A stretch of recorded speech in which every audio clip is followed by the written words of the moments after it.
नमस्कार दोस्तों, मैं हूं संजय कथुरिया, प्रोफेसर बड़ा बिजनेस प्राइवेट लिमिटेड। और आज जिस कोर्स के बारे में आपको बताने वाला हूं वो एक पाथ ब्रेकिंग कोर्स है। उसका नाम है फंड रेजिंग। जी हां, देखिए, कोई भी जब स्टार्टअप चालू होता है या कोई भी मिड साइज कंपनी भी हो जाती है, उसके लिए फंड रेजिंग बहुत इंपॉर्टेंट होती है। तो फंड रेजिंग जो होती है वो दो तरीके से हो सकती है। पहला, आप उधार ले सकते हैं। दूसरा, आप जो है कंपनी के शेयर्स बेच के शेयर्स के अगेंस्ट पैसे ले सकते हैं। तो आप कौन से तरीके से जाना चाहेंगे, ये आपको ध्यान रखना है। तो इस कोर्स में हमने बताया कि अगर आप शेयर्स बेच के पैसा रेज करना चाहते हैं तो किन किन चीजों का आपको ध्यान रखना है। उसके लिए आपको इन्वेस्टर्स के सामने पिच करना पड़ेगा। देखिए, उधारी में क्या होता है, उधारी तो बड़ी सिंपल है। आप गए, आपने प्रोजेक्शन दी, आपके पास कोई जमीन है, उस जमीन के वैल्यू के अगेंस्ट आपको लोन मिल जाएगा और आप धीरे धीरे उस लोन को चुका देंगे। पर जो निवेशक होता है, जो आपकी कंपनी में इक्विटी लेता है, वो आपके साथ पार्टिसिपेट करता है, आपके दुख सुख का साथी होता है। तो इसीलिए उसको आपका बिजनेस के समझना बहुत ज्यादा जरूरी होता है। और इसमें आपको बहुत चीजों का ध्यान रखना पड़ता है। पहले आपको ध्यान रखना पड़ता है कि किस तरीके के निवेशक को आपको आपको जिसको पास जाना चाहिए, आपका ऑब्जेक्टिव क्या है फंड रेज करने का, आपको इन्वेस्टमेंट चाहिए क्यों, आपका बजट क्या है, आप क्या करोगे उस पैसे के साथ। उसके बाद जब आप पैसे ले लोगे तो उसमें कहां उसको निवेश करोगे, निवेश करने के बाद किस तरह के रिटर्न्स कमा के दोगे। समझिए, आज आपका रेवेन्यू 1 करोड़ रुपए साल का है और आपने 5 करोड़ रुपए रेज किए, तो इस 5 करोड़ के साथ क्या आप अपने बिजनेस को 1 करोड़ रुपए साल के से लेके 10 करोड़ तक लेके जा सकते हैं। ये सारी चीजें आपको ध्यान रखनी पड़ेंगी, आपको अपने निवेशक को समझानी पड़ेगी, स्टोरी समझानी पड़ेगी कि क्यों आपका बिजनेस इतना अच्छा है।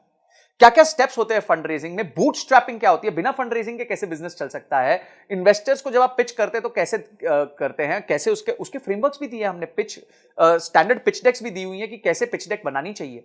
उसके बाद आपके प्रोटोटाइप्स क्या होते हैं पिचिंग के, आपके टर्म शीट क्या होती है, ड्यू डिलिजेंस क्या होता है जब लोग आपके बिजनेस को आके समझते हैं। उसके बाद किस तरीके का पेपर वर्क होता है, आपका शेयर होल्डर एग्रीमेंट क्या होता है, शेयर सब्सक्रिप्शन एग्रीमेंट क्या होता है, कंपनी की वैल्यू कैसे तय की जाती है कि भाई ये कंपनी 100 रुपए की है कि 200 रुपए की है।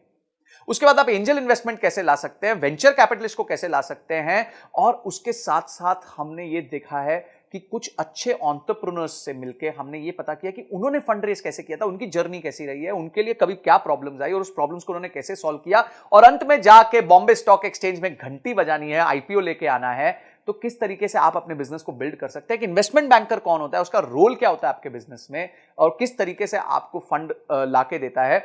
आप उसके बाद इन्वेस्टर रिलेशंस कैसे मैनेज करते हैं, जब निवेशक बोर्ड पे आ जाता है उसके साथ कैसे अपना आप रिलेशन मैनेज करेंगे। ऐसी 32 पावरफुल वीडियोस हमने बनाई हैं जिसमें case studies, examples, real life cases हमने लिए हैं, जिसको आप यूज करके फंड रेजिंग कर सकते हैं। तो बाप रे, इतना सुनने के बाद ही आपको मन करना चाहिए कि मैं इस कोर्स को अनलॉक कर लूं, इमीडिएटली अनलॉक कर लूं और जाके सारे वीडियोस को ध्यान से पढूं, उसको इंप्लीमेंट करूं और उसके बाद उसके रीडिंग मटेरियल्स को पढ़ के उसको और डीप में समझूं। तो ये सारी चीजें हमारे एक ही कोर्स में इतना सब आपको मिल जाएगा, इतनी सारी आपकी प्रॉब्लम सॉल्व हो जाएंगी। आपका गोल है अगर कि कंपनी के लिए फंड रेज करना है, तो आप इस वीडियोस को देख के बहुत अपने आप को इक्विप कर सकते हैं, प्रिपेयर कर सकते हैं। इसके साथ हमने 450 फंड्स की लिस्ट भी दी है जिनको आप अप्रोच कर सकते हैं, उनके फोन नंबर के साथ, उनके किसको आपको अप्रोच करना है उसके साथ। ये सारी चीजें हमने इसके साथ फ्री रिसोर्सेज दिए हुए हैं। तो इमीडिएटली जो है एक्शन लीजिए, क्योंकि एक्शन के बिना कोई परिवर्तन नहीं आएगा, कोई चेंज नहीं आएगा। तो आपने इस वीडियो को देखा, आपने इस कोर्स को अनलॉक किया और आपने ये तय किया कि इस कोर्स को देखने के बाद मैं फंड रेज में और ताकतवर हो जाऊंगा। इन सब के लिए आपका बहुत बहुत धन्यवाद।